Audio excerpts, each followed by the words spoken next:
Okay, this is going to be, hopefully, a quick tutorial and demonstration of how to change a tire on a 1996 Ford F-150. This should be basically the same for every F-Series pickup truck from the early 70s onward. The rules are the same for every tire change. What you'll need for this one is, in my case, I've got a 3/8 inch drive breaker bar, got a 21 millimeter socket. This is a slim one with the sleeve that I had for when I still had the little cone thing on it, but I took that off because they're dumb. I have a jack stand just in case I need it, and unfortunately, due to the mud situation on my driveway, and the fact that this is a flat tire that I'm changing, I've got to actually use my SUV jack extension at the midsection of the vehicle. I'm going to have to lift it all up on one side. And as you can see, my jack slowly lowers, which is why I have a jack stand handy. This is the replacement. It's the spare rim. It's got a brand new 10.5 by 31 inch R15 to go on this truck. It's so filthy out here. The only preparation I've done so far is to place the jack and to spray the lug nuts with some PB Blaster, which is pretty crazy stuff. I'm really hoping it doesn't give me cancer or some shit for using it. That's usually what happens with the best chemicals. So anyways, I'm going to go ahead and jack this up first. It's a 3-ton jack. Should hold it. As long as we don't slide off. Oh, this is some bullshit here too. This may not even work due to that. Oh boy.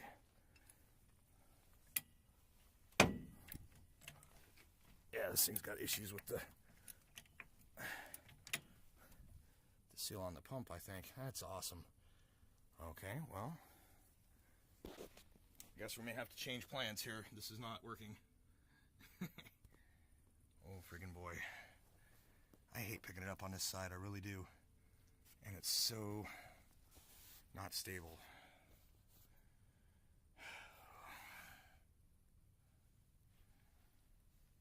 The problem is that because of the mud, it can't slide forward like it's supposed to keep itself underneath. So, where's my loosening wrench? Not as easy as we thought.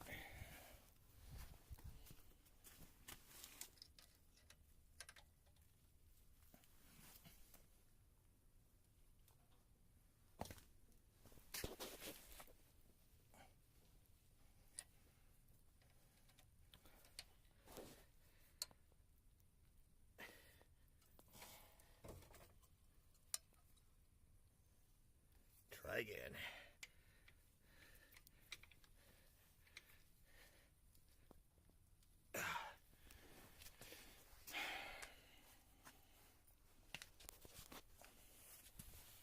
Okay. Try to reposition the jack. Hope we don't have further issues.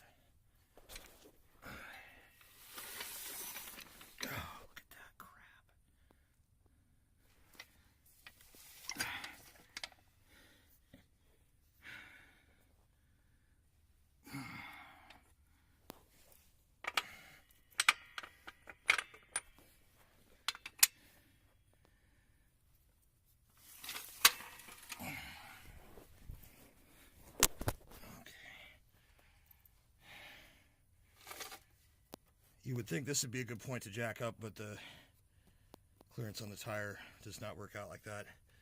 This is about the best bet we got. And this is not really stable. So, oh man, here's hoping.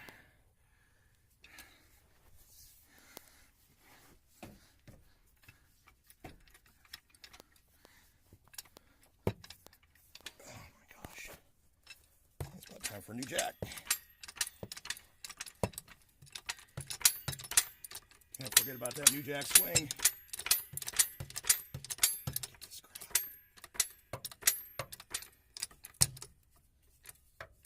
There we go.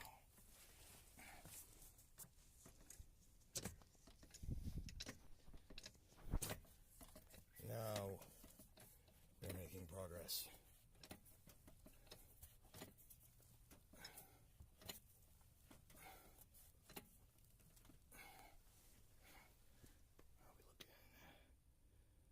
think we're solid. I don't think our jack's going to roll through the mud like that.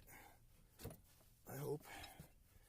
We'll have to be quick. I'm also charging my cordless driver for... Oh shit, that's right, because I got to loosen these first.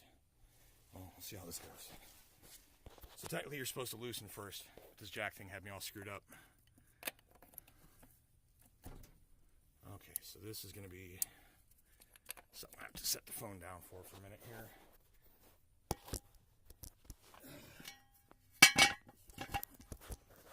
Hopefully you can see.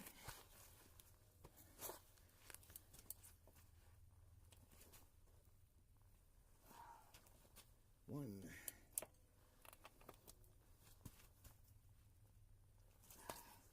Two.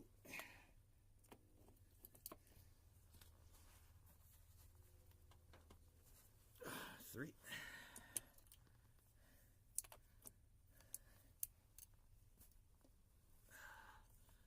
Four. And five.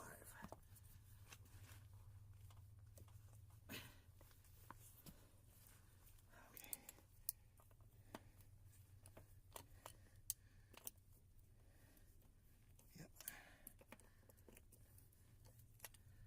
All five. Okay, now we're going to lift it up all the way.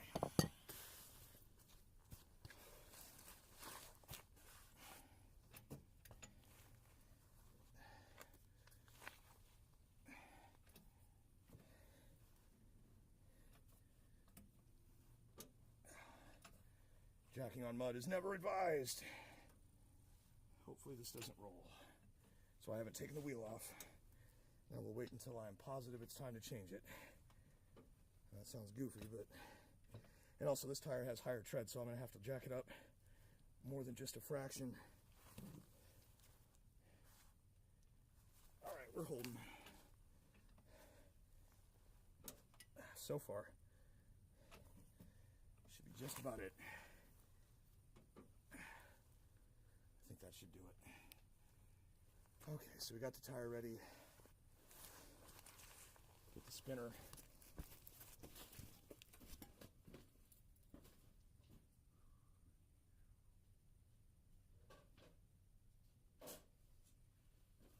Now, unfortunately, I've got two of these battery packs, and I can only locate one, and this one was low, so I'm not going to be able to torque them on with it. That's why I went ahead and loosened them.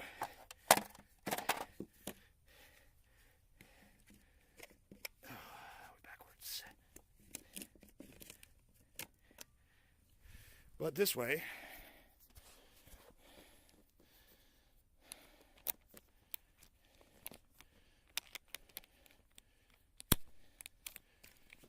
should be able to get this off nice and quick, back on really quick. Okay.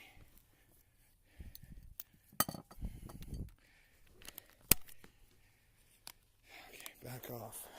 Full power.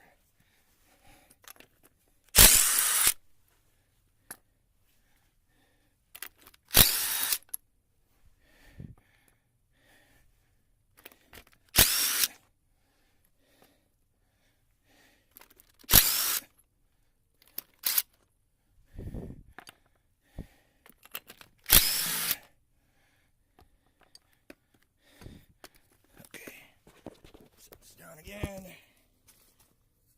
Carefully pull the tire off. Get to a safe location, set it down. Bring the new tire in.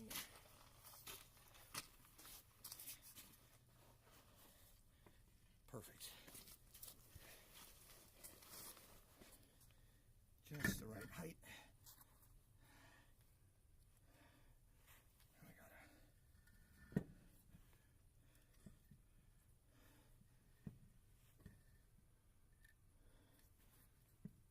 Find them bolts. There we go. Okay. Never, ever, ever, ever start a lug nut with the drill. Any pneumatic power driver, never, ever do that. Everybody says it, and everybody is correct.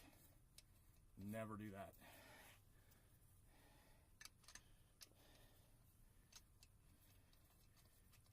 dexterity.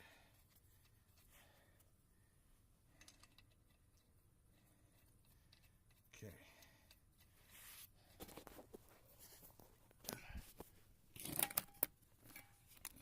Tightening.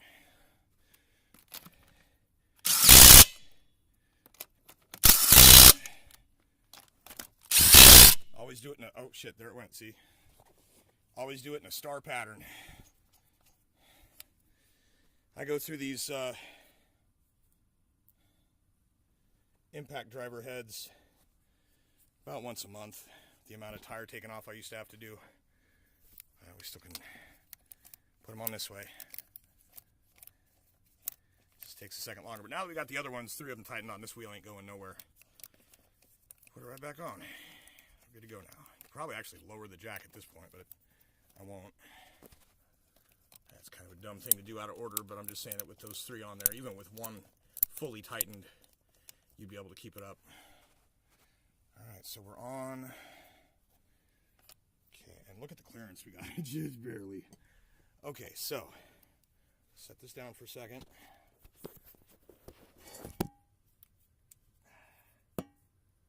Knew that was going to happen eventually. Thankfully, the piece that's broken is just it's a 1/2 inch. Or is that 3/8 and this is half? That's what that is. See, I was incorrect. That's a 1/2 inch, I think, or yeah. So anyways, yeah, that's like a 1/2 inch. These are 3/8. So anyways, but this is the adapter that puts the 1/2 inch to the, or puts the 3/8 to the 1/2. That's what that is. Fits into there. All right, so all these numbers, it's hard to keep track of sometimes. I'm not, like, I can do math. I'm okay at arithmetic and some algebra, but you get me into the quadratics and I really start having difficulty because it just, the way my mind works and the way that works is not always meet up. And then it's like, well, why does it answer like that then? Okay, so yeah, we can't even tighten those because it's loose. So the next step is to lower. Get my little wrench out from where I put it. There it is.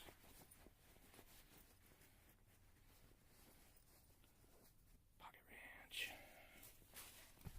Oh. As we can see, holding tight, looking good. I gotta say, these older Fords are definitely easier to get jacked up in the front end than the Chevys are. Their frames have this little inward movement, and there's no good places underneath of any of this on the Chevys. So anyways, now we're going to take this,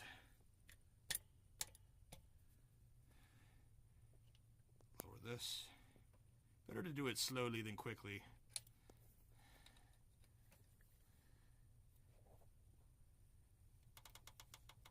There it goes.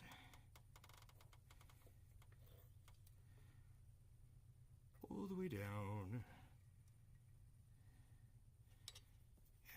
Definitely need to look at getting a new jack. This one's old. It has been well used. It has definitely made its money back in the amount of automotive labor that I have not paid for by doing my own work. It has most certainly paid for itself over several times. Good work. All right, so now I got to tighten these down.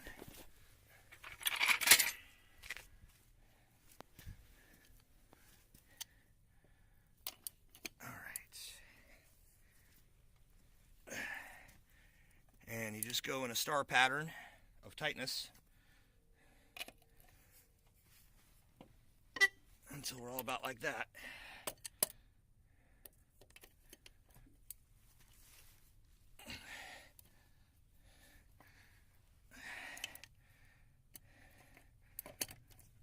And those 3 that I put on are almost torqued already, even at the mid to low battery. That thing's got some real torque. Oh. That's a 20, was that 20 watt, 20 volt, whatever.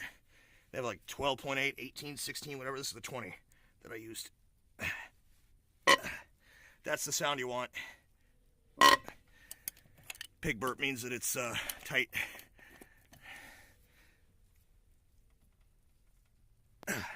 you'll have trouble getting that sound if there's a lot of WD-40 or PB on these lubricating, penetrating oils. Okay, have to adjust this. Oh, come on. Jeez. Big burp.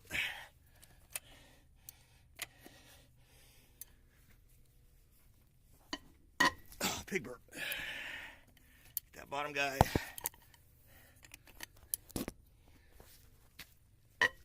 Pig burp. And this guy's last one. Oh, yeah. Okay, the other instruction on something like this is after about a 50-mile drive, you need to come back and retorque your nuts. These things can vibrate loose from where I just set them with driving. Once it settles in, then you retighten them. All right, so yeah, I did not need the jack stand. I broke the tool I was expecting to break, and nothing else really went wrong. Before I close out, I'll show you the BS on the Chevys. Here. All right. Oh, reliable. So we got the gray Silverado 2500 with the white Avalanche. These are both Chevy trucks. What you get is a really wet spot that I'm not laying down in.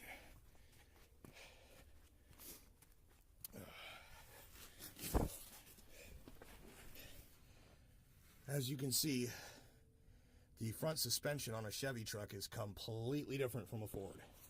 Basic components are there, springs and such, but they're different. This is the front spring. It's called a torsion bar. It's got a spring-loaded coil in here, and the twist of that acts the same as those coil springs on the Ford. It's wacky. This is a rotating point, so this is not good to jack on. And I try not to go so far into the center to go onto the engine cross member. I don't think that's a good idea either. There's really nowhere here, so you start looking at the frame. But the problem is you got this inward curve here. This is a slant. Here, sorry, I'm trying to hold my phone without blocking it. This is actually a slant. This is a slight slant. Nothing's even. You got these weld seams. Nothing sits flat here. Look at that. How would you put a jack on that? You see? Those things matter. So anyways, that leaves jacking the truck up midway in the back, which at least this one sits a little lower than the Ford, but also it totally sucks that this truck sits lower than that other one for driving. So, yeah, these trucks are interesting. It's fun. The back end's great. These Chevy trucks are a dream to work on the back end. The U-joints come out so easily. They got this amazing strap setup. I'll be doing U-joints on this truck sometime this week, and I'll try and do a video. But there's bolts and straps to get one of the U-joints off to get the drive shaft out, whereas with the Ford, you have to use one of those U-joint clamps, and you have to squeeze it out of the spot even on where it is on the truck. So it takes like half an hour or some crap to even get it off. It is such a pain. So thank God I don't have to mess with those a lot, but this one I have to replace. These couple of U-joints on this drive shaft you probably can't even see. There's noises and shakes. Like I said, these tools I got, they cost a lot of money. Well, they're not ultra expensive, but I've spent quite a bit of money on these tools. But what you get out of it is saving yourself over the cost of the parts and labor as well. And you can see this truck. This is a little better. It's got a spot here, but up here there's nowhere. Oh, there's all my oil. I knew that happened. There's nowhere safe to jack under here. This stuff ain't that great, but I don't know. So, but this is a 2 years older truck. So as they move up their designs, I think they started making it so it was more and more difficult to service it yourself. And they want you to bring it to their authorized, licensed vehicle make dealer of your vehicle of choice. Oh, okay, so I'm done with it. New tires on, torque down, good to go. Makes me happy. It pissed me off though, because when this tire was flat, I found out it was flat last night, and I aired up this one. What we got here is the Kevlar tires. These are legit bulletproof tires. I used to roll with these all the time when they were called Silent Armor. But when they upgraded to the Wrangler Adventure with Kevlar, These were not as good. It's possible it's because the tires that I ordered were from a warehouse that had old rubber. But as you can see, there's still a tiny bit of tread action here. But this is effectively bald. And all you're going to get out from under this is a layer of Kevlar that is woven into here. Because that's the whole thing, is that there's 2-ply of Kevlar, 2-ply of nylon, and 2-ply of steel in these tires. They're 6-ply. And yeah, this one just was losing air out of the tread. I don't even think there's like a nail stuck in it. I just think that we're so thin, we're losing air straight out of the tread when it rolls. So, and I found out that the local place I get my tires from has got, that was the last one of, or that was one of the last 4 of these Cooper AT3s of the old style. They changed the sidewall design. And so the old ones were on sale for like $122 and change. It was $136 for mounting and balancing included. So I'm going to be upgrading this for the spare. And yeah, I don't really, got the AT3s on the back too, but this one over here is their cheap tire, the Starfire, and I'm going to use that as a spare, the AT3 on that other one. Because these tires, supposedly they're 45,000 mile tires, but you're lucky to get 20 out of them because they go flat. You get the tread wears down really quick, and then the spaces in between the treads are so big that anything can get through once you're about halfway down your tread. And then if you bought the Road Hazard, you get 3 patches before you have to prorate the tire and get rid of it. And I've prorated one tire at over 50% tread that had been patched 3 times, and they took literally 50% or whatever it was off of the cost of the tire. So I'm going to use that as a spare, and the AT3s I've had no issues with at all. These have just been on and driven and no worries. So anyways, so that's the tire change on this beast. Hope you enjoyed it. It took 22 minutes to do a thing that normally takes about 10. But there's a lot of bullshit in between too. So anyways, yeah, that's done. We'll go back to the f150. Best truck ever.